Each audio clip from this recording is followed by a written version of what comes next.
اعوذ باللہ من الشیطان الرجیم بسم اللہ الرحمن الرحیم السلام علیکم ورحمۃ اللہ وبرکاتہ۔ آج ہم انشاءاللہ العزیز سورہ بقرہ کی آیت نمبر 98 کا ترجمہ اور تفسیر کریں گے۔ قل ما کان عدوا لجبریل،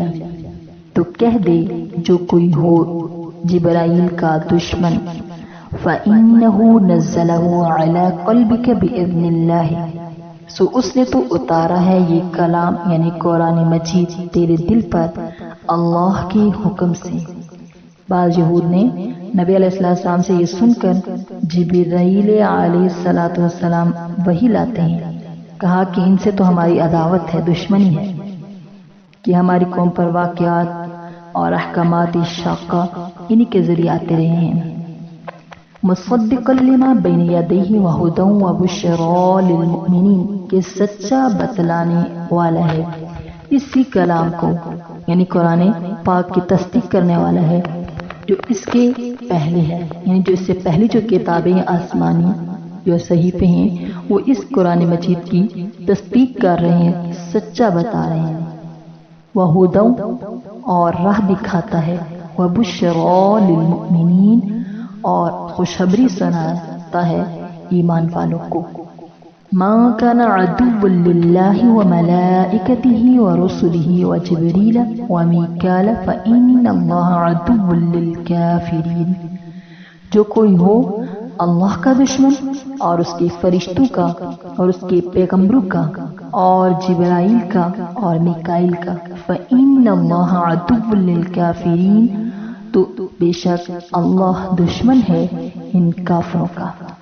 وہ کہتے ہیں میکائیل علیہ السلام خوب ہیں کہ بارش اور رحمت ان کے متعلق ہے، اور اگر وہ وحی لایا کرتے تو ہم مان لیتے۔ اس پر حق تعالیٰ رد فرماتے ہیں کہ آپ محمد صلی اللہ علیہ وسلم آپ ان سے یہ کہیے کہ جو شخص جبرائیل سے عداوت رکھے وہ جان لے، لیکن اس امر کو قرآن کے نہ ماننے میں کیا دخل، کیونکہ اس میں تو وہ سفیر محض ہے۔ سو سفارت کے طور پر انہوں نے یہ قرآن پاک آپ کے قلب تک اتار دیا ہے، کیونکہ اللہ پاک کا حکم لے کر وہ آتے تھے، یعنی اللہ کا حکم ہوتا تو وہ تب کیا کرتے، اترتے تھے۔ حکم خداوندی کی وجہ سے وہ حضرت جبرائیل علیہ السلام قرآن کریم کو لے کر آپ کے پاس آتے ہیں۔ لانے والے کی خصوصیت کیوں دیکھی جاتی ہے؟ البتہ خود قرآن کو دیکھو کہ کیسا ہے، تو اس کی خود یہ حالت ہے کہ تصدیق کر رہا ہے، یعنی قرآن پاک خود تصدیق کر رہا ہے اپنے سے قبل والی آسمانی کتابوں کی، اور رہنمائی کر رہا ہے اور خوشخبری سنا رہا ہے ایمان والوں کو۔ اور کتب سماویہ کی یہی شان ہوتی ہے، یعنی جو آسمانی طرف سے کتابیں نازل ہوتی ہیں انہی کی تو یہ شان ہے کہ وہ تو خوشخبری سنا رہے ہیں، وہ ہماری رہنمائی کر رہے ہیں، ہمیں ہدایت کا راستہ بتا رہے ہیں کہ کون سا راستہ ہمارے لیے صحیح ہے، کون سا راستہ ہمارے لیے غلط ہے، کون سی چیز ہمارے لیے اچھی ہے، حلال اور حرام کی تمیز بھی ہمیں سکھا رہا ہے۔ بس قرآن ہر حال میں کتاب سماوی اور قابل اتباع ٹھہرا ہے۔ پھر جبرائیل علیہ السلام کی عداوت سے اس کو یہ نہ ماننا، یہ تو بہت بڑی حماقت ہے۔ اب رہا خود مسئلہ عداوت جبرائیل کا، سو اس کا فیصلہ یہ ہے کہ اللہ تعالیٰ کے نزدیک خود اللہ تعالیٰ سے دعوت رکھنا، یا اس کے دوسرے ملائکہ سے، یا اس کے رسولوں سے، یعنی گویا کہ ایسا آپ جبرائیل سے آپ تو ایسی دعوت رکھ رہے ہو کہ سمجھ لو کہ آپ اللہ سے رکھ رہے ہو، دوسرے فرشتوں سے رکھ رہے ہو۔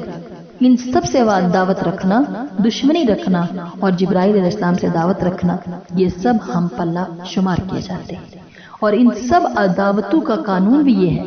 کہ جو کوئی شخص اللہ تعالیٰ کا دشمن ہو تو گویا کہ وہ فرشتوں کا ہو تو پیغمبروں کا ہو، اور جبرائیل کا ہو، میکائیل کا ہو، ان سب کا وبال یہ ہے، یعنی جس کے ساتھ بھی وہ دشمنی رکھ رہا ہے تو ان سب کا وبال یہ ہے کہ اللہ تعالیٰ